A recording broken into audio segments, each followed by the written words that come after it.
Now the third way of doing it is, I'll just reset this again, reset regions, right click, and you see this little dot here, this little circle. If you click on that, you can actually work within your image. So rather than working on the curve or with the sliders, by clicking on the circle, you can come into the image and select the particular areas that you want to affect. So for example, I want to increase the shadows in this eye area, in this region. So I can just click over here, and if I drag it up or down, down will darken it. If I drag it up, it brings the details of the shadows more. So likewise, and you can see what's happened here. It's brought the shadows out, and it's brought the shadows out from the image areas, especially in that area that I wanted. So similarly, if you have like really dark, bright areas, you can select those and you can bring them down slightly to decrease the intensity of the highlights if they're too much. In this case, this is fine, so I'm going to leave it at that. Once you're done with it, there's a button here, it says done. You can click on that, and that will let you come out of it. Coming down, you have this another panel, which is HSL, color, and black and white. So if you want to convert it to black and white, you can click on the black and white tab, and then you can adjust the settings accordingly for the black and white mix. If you're working with color, then you have all the different colors that make up the image, and you can work individually with them. For HSL, you've got hue, saturation, and luminance. The hue of the image is any color that you want to change the hue of the color. Say for example, if we have orange, we can take it towards reds, or we can take it towards yellows, and that changes the hue of that particular color.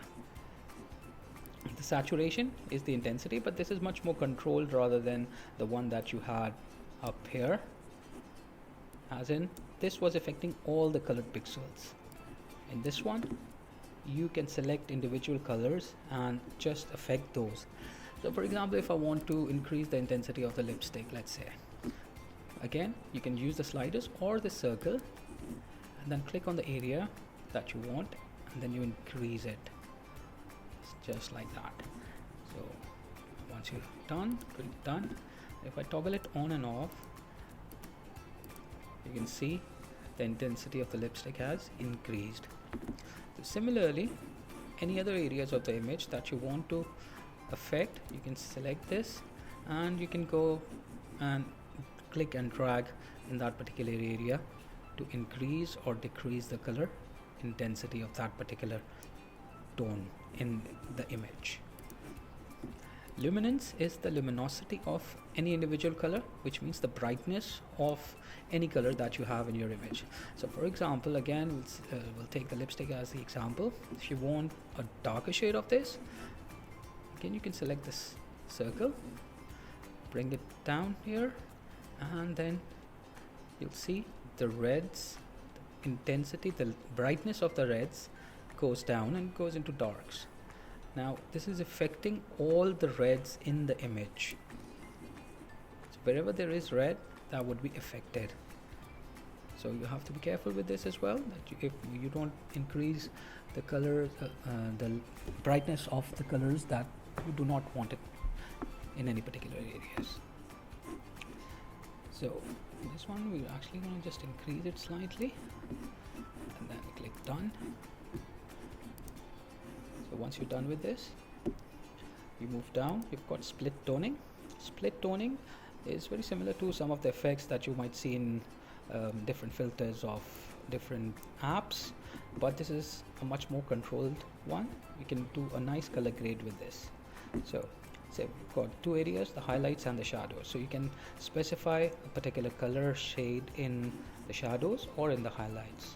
So we're going to go for something cinematic, which is like, you know, highlights would have slightly orange yellows and the shadows would have some blues in it. So if I increase the hue here, you'll see nothing is happening. You don't see any change. That's because the saturation is set to 0 right now, right? So if you increase the saturation, you'll see immediately all the bright areas being affected, and then you can move your highlight, and you, let's say we go to this yellow orange tone, then we decrease the saturation to an intensity where we are happy with, and we'll go with something like this. Then you have shadows. Similarly, increase the saturation of the shadows, and then we move the hue slider, keep moving, and let's say we're going to go towards the blues for that cinematic kind of a look, and about that much. And then decrease it ever so slightly, maybe a little bit more blue. There we go. And then with the balance, you can tell the image which is more prominent, the highlights or the shadows. So you can move this and adjust it again as well. So if I toggle this on and off, you'll see the effect of this split toning. Then moving on, you have the detail button, the detail panel. In this you can increase the sharpness of an image. So you've got sharpening here, you increase the sharpening, and then you have the radius where you can tell the image, the sharpness of the pixels, and you'll see the difference it makes. Smaller radius will give you more natural looking results. So you can experiment with this and see which one works better. And then I've deliberately increased it a bit more than I need, just to see the effect with the radius, and then you can decrease it to a point where you're happy with. So I think that much is good enough. So you can see the before and after of this. And then you have noise reduction. If you have any noise in the image, a little bit of, so you'll see dots which can be in the image due to low light or high ISOs. So you can increase this noise reduction luminance value and then soften those areas. So you can see that if I increase it right up, you'll see how it's gone. But this is again, your reference point is the skin, and now it's looking plastic. It's just too much, so we're not gonna increase it to that point. We're just gonna probably have it very subtle, about this much. So that looks good.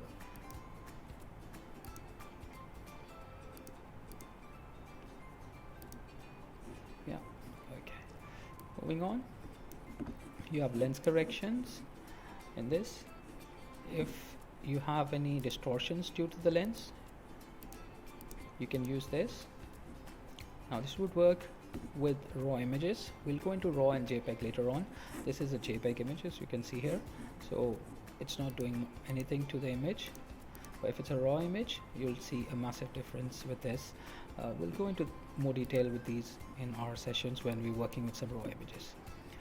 Once you're done with this, finally you come to effects,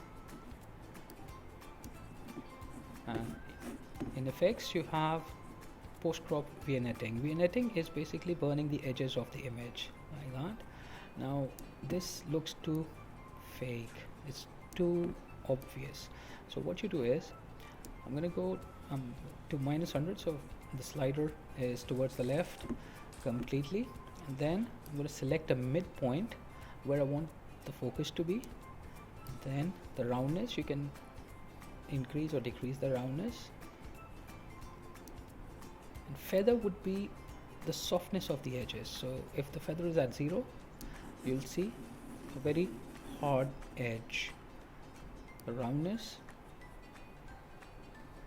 so with this, I think this is good. We're gonna increase the feather and then decrease the amount to sort of blend it in. So I think that much looks good. So you can see it on and off. So it kind of puts focus into a particular area of the image that you want. Works very well with portraits. Then you have grain.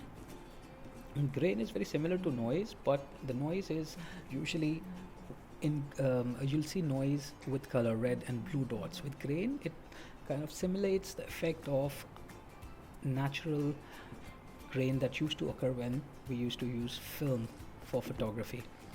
So some photos benefit with it. So let's say if I increase the amount of grain here, you'll see what it does to the image. It gives you a very nice old vintage kind of a look. Now this is too much, so if I increase the amount and then you work with the size to see what kind of size of the grain works well for your photograph. Now every photograph is different, so you'll have to work accordingly with the photos that you are editing. And that much. Okay, I like the size of the noise of the grain, sorry. The size of the grain is nice there, small 21 pixels. Then I'm going to decrease the amount.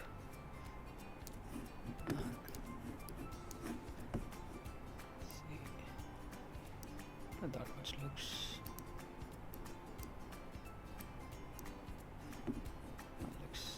nice. There you go, you can see the grain and the vignetting. Now this is totally up to you. If you want to have it, you don't necessarily need to have it in every shot, but it's an option that definitely you can use. So here we have the image that we've edited.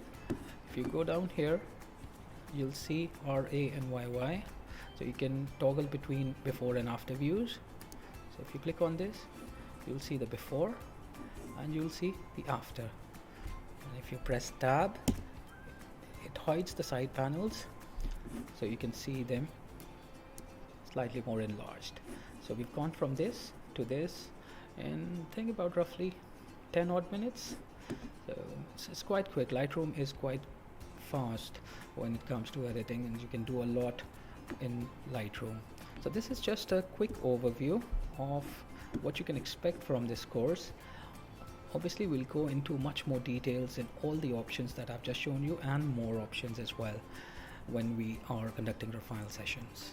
So I hope you enjoyed the session, and I look forward to seeing you in the online sessions. Thank you.